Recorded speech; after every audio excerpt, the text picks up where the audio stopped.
channel, Homespun Couture. For my first video for the new channel, I'm going to talk about the thing that I've been really into lately, which is raw fleeces and kind of more generally making clothes from local inputs. So this video is going to be really basic. It's going to be when you go to a festival, you might go to Rhinebeck or Maryland. This is from the Garden State Sheep Breeders Festival. I just bought it yesterday. And you walk into the raw fleece barn and you fall in love, and a fleece follows you home. And you don't really want to know what to do next. So this is what the fleece will look like. It'll be rolled up in a plastic bag. Fleeces generally have a pretty strong barnyard smell to them. If you think about sort of what the animal did while wearing this coat, it was a lot of things.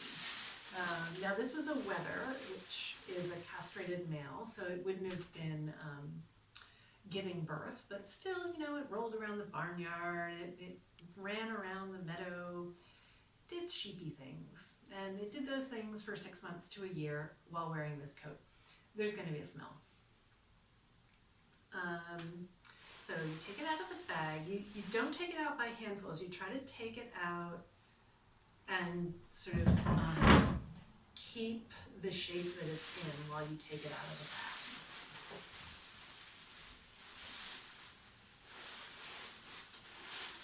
This fleece is a Jacob.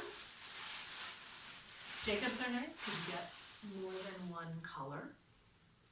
And now try to sort of unroll it the way it was rolled up, which can sometimes be a little bit difficult. Usually you can manage it. And you definitely get a lot more barnyard smell when you start doing this.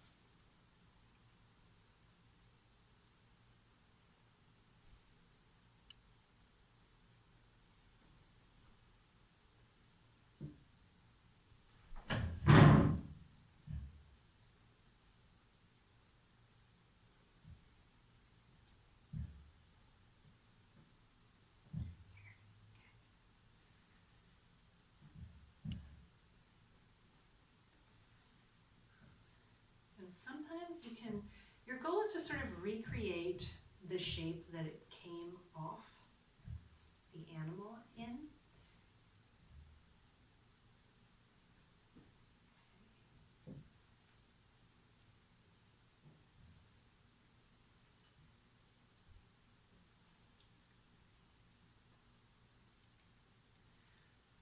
And sometimes it's easier than others.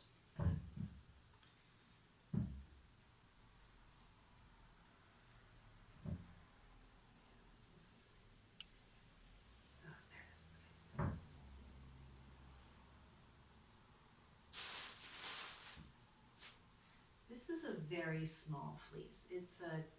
It's only 2 pounds. It was a yearling. And usually I like to buy enough fleece to knit a whole sweater. There were 2 bags next to each other and they were brothers, so the coloring was super similar.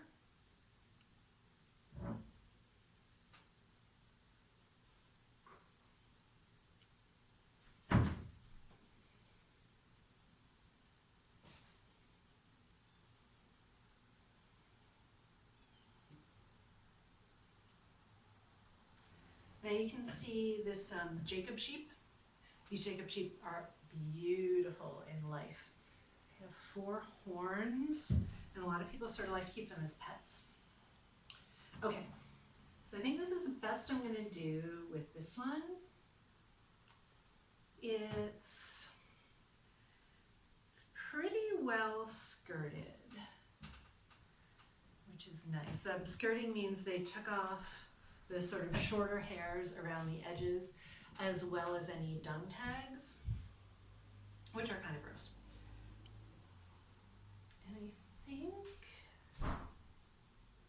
the head was over here, and the tail was here, sticking out that are like the legs. And you just want to have a look. You want to make sure that most of the belly wool was taken out, which is skirting. And there are different qualities of wool in a fleece. The best quality wool is here at the shoulders and around the sides of the body, but not down to the edges. And then the second best quality wool is across the back. And the rest of it is sort of lower quality. And that's important to know if you're splitting a fleece with someone. You want to split it, to split it fairly, you need to split it side to side. If you split it front to back, the person who got front gets a lot more good fleece, and the person who got back gets less good fleece. Another thing you want to do before you wash the fleece is you want to take a dirty lock or two. I'm going to take 2 dirty locks because I just want both colors.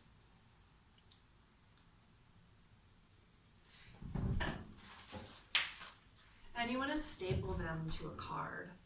And on the card I wrote Jacob, Garden State Sheep Breeders 2019. Because once you start processing the fleece, you can't like go back. So if you ever need this for documentation, like if you decide that the yarn you spun with this is really fabulous and you want to enter it in a skein competition, they're going to want to see this. And you know, if you don't have it anymore, then you're not going to be able to provide it. So that's a good thing to do. And this is kind of your first chance to really get to know the fleece. You're not going to be able to lay out a fleece like this when you're at the festival. It's just not a thing anyone does. So you kind of have to decide if you want it or not just by kind of looking in the bag, and you know, you don't really get to manhandle it.